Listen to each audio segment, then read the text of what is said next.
Welcome back to our debate on religiosity.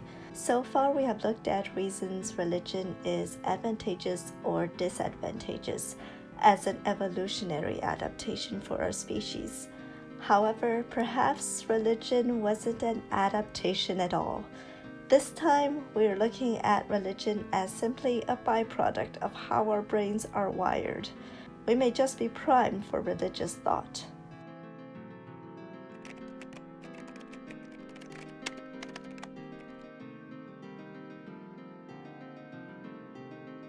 Humans in general are weak creatures.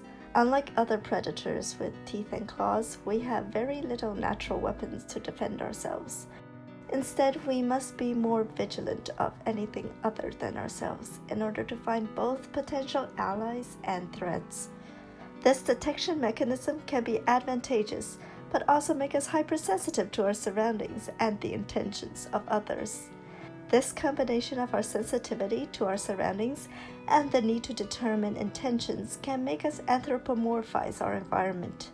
Shadows can become a spirit or a ghost, and the wind through the leaves can become a voice.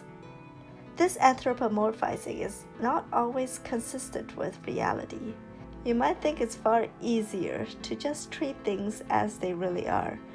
But humans actually have a better time remembering small counterintuitive concepts than logical ones. People remember the supernatural elements of stories better than the common ones, but only if they weren't too unusual or bizarre. In 1960, David Attenborough observed a phenomenon related to this explanation. The cargo cult is a cult that started in Melanesia and New Guinea. They state that a big man or a god called John Frum was helping them by providing cargo during difficult times.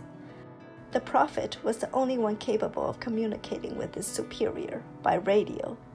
The radio, however, was an old woman with an electric wire around her waist who would fall into a trance and speak gibberish. This cult was not only formed quickly, but also spread to nearby islands, although there was a perfectly logical reason why they would be receiving cargo. Remembering these types of stories isn't a fitness attribute, but simply the way our memories are designed. Religious stories target specifically our encoding and recall capacities. Humans are also purpose-seeking animals. For example, I'm going to give you a problem to solve. You have 8 vials containing a small amount of powder.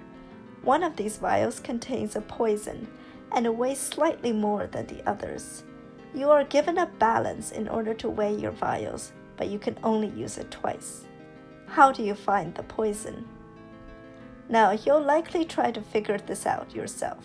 It might even annoy you if you do not know the answer. This shows we are always trying to seek solutions. In the grand scheme of things, this is a minor problem. Greater and more impactful events drive us to seek more answers. When people are insecure, they tend to be more religious, like during war times or after major disasters. Take, for example, near-death experiences, where people feel an out-of-body experience. Through equipment like fMRIs now, we can determine this is a result of a deactivation of our visual cortex and an activation in the region associated with kinesthetic imagery. This part of our brain makes it possible to put our body in perspective and understand how it interacts with the world. However, regardless of the neurological knowledge we've accumulated on near-death experiences, it's easier to explain this phenomenon through supernatural manifestation. In other words, our natural purpose-seeking and problem-solving mechanisms primed us for religious beliefs without necessarily being adaptive or maladaptive, but simply a byproduct. I want to thank my friend Julie for her help with the research. This was an actual debate we took part in a few years ago. If you enjoyed this and want to see more content like this, please like, subscribe, and share with your friends. Now, as always, thanks for watching.